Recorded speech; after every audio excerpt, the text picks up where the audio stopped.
शिक्षा जागरूकता के संबंध में जमीयत उलेमा ज़िला मुजफ्फरनगर की एक अहम बैठक मदरसा महमूदिया सरवट में आयोजित की गई, जिसकी अध्यक्षता जिलाध्यक्ष मुफ्ती बिनियामिन साहब व संचालन जिला महासचिव कारी जाकिर हुसैन कासमी ने किया।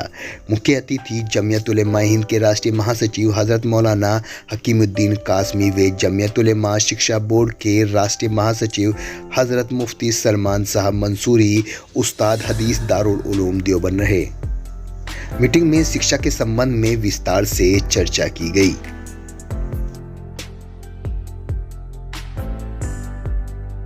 पेट्रोल वाली गाड़ी को हम लोग धक्के देके चलाते हैं।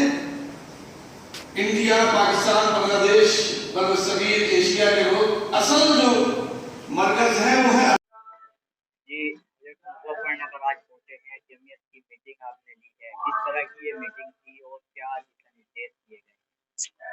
आज हम लोग इस वक्त मदरसा महमूदिया सरवट में हैं और ये नाम जो यहाँ रखा गया है, इस मदरसे का नाम महमूदिया है। और महमूद नगर, आपको याद होगा 1866 में जब देवबंद का मदरसा शुरू हुआ था तो उसमें जो पहले पढ़ने वाले तालिब इल्म थे उनका नाम महमूद था। और हिंदुस्तान की आज़ादी के लिए माल्टा की जेल में 3 साल 7 माह 1916 से 1919 तक रहे, माल्टा के जजीरे में। तो उनकी एक कोशिश और फिक्र थी जिसकी बुनियाद उन्होंने अलीगढ़ में जामिया मिल्लिया के रखी थी। कोशिश ये की जाए फिर उनके बाद के शागिर्दों ने कि हमारा समाज और हमारा मुआशरा, हमारे बच्चे, उनको पढ़ लिख करके तैयार किया जाए जिससे मुल्क के लिए वो नफा बख्श हो। आज का निज़ाम तालीमी बेदारी ही के ताल्लुक से एक छोटी सी कॉन्फ्रेंस जिला लेवल पर रखी गई, तो इसी हवाले से आना हुआ है। और ये कोई नया नहीं है, न पहली मरतबा हो रहा है, बल्कि 1951, 52, 53, 54, 55 में इस पे काफ़ी कोशिश हुई और उसका एक सिस्टम बना करके उस निज़ाम के तहत एक बोर्ड बनाया गया और उस निज़ाम के तहत ये सिलसिला चल रहा है, जिसके लिए आज हम लोग यहाँ मुजफ्फरनगर में आए हुए हैं। अभी हाल ही में कुछ मदरसों को नोटिस भेजे गए थे, हालांकि वो वापसी दे दिए गए, लेकिन उसके बाद आपकी इस तरह की मीटिंग के क्या मायने होते हैं? नहीं, इसका उससे कोई लेना देना नहीं। वो एक नोटिस थी, उस पर जमीयत उलमा खड़ी हुई। यहाँ कारी जाकिर साहब हमारे यहाँ मौजूद हैं, लोगों ने मुलाकात की। अफसरान को जो गलत फहमियाँ थी उनको कागजात पेश करके, चूंकि जमीयत उलमा हिंद ने ही उसे किया था मौलाना महमूद बदरी साहब की कोशिश से, तो अफसरान ने उसे देखा और समझ करके उसको वापस कर लिए। हम उनके इस सिलसिले में शुक्रगुजार हैं और जमीयत उलमा को मुबारकबाद पेश करते हैं। तो इसका उससे कोई जोड़ नहीं, ये एक अलग चीज़ है जो लगातार चल ही रहा है। और वो एक गवर्नमेंट में किसी तरह से नावाकिफियत की बुनियाद पर कोई ऐसा मैसेज आ गया होगा जिस पर उन्होंने ये नोटिस ली थी, अब वापस ले लिया उसे। प्रधानमंत्री ने एक सपना देखा था कि मदरसों को डिजिटल बनाना है, एक हाथ में कुरान हो, एक हाथ में दुनियावी तालीम हो, कंप्यूटर हो। उसको लेकर योगी सरकार ने अभी डिजिटल बनाने की बात मदरसों को कही थी। योगी सरकार के फैसले को किस तरह से जमीयत देखती है, मदरसों के हित में किस तरह से फैसला? देखिए, गवर्नमेंट हमारे मुल्क में मजहबी तालीम के लिए सबको आज़ादी, इस पे किसी को पाबंदी या इस तरह का निज़ाम उस पर थोपा नहीं जा सकता है। तो मदारिस का भी अपना एक किरदार है, वो उसके मुताबिक काम कर रहे हैं। और मैंने अर्ज किया ना, 4% लोग हैं जो सच्चर साहब की रिपोर्ट में भी है और रंगनाथ मिश्रा साहब की भी रिपोर्ट में। 96% जो हमारे बच्चे हैं उनके बारे में किसी को फिक्र नहीं।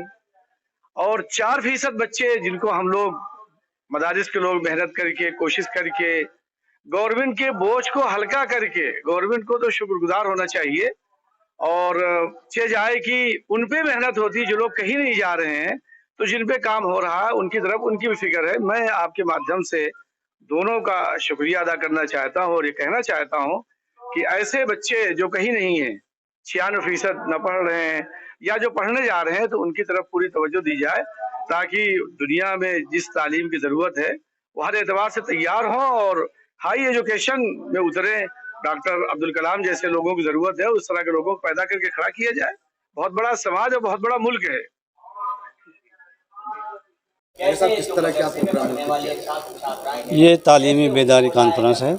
जमीयत उलमा हिंद की कोशिश है कि कोई एक बच्चा भी तालीम के बगैर ना रहे, तो उसी सिलसिले में आज यहाँ प्रोग्राम था।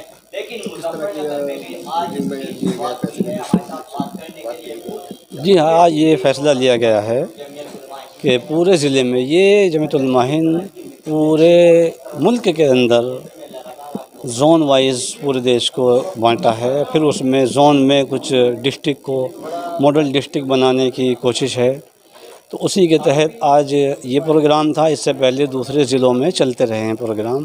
کوشش یہ ہے کہ محلہ محلہ، گاؤں گاؤں سروے ہو اور تعلیم کے پرتی جاگروک کیا جائے۔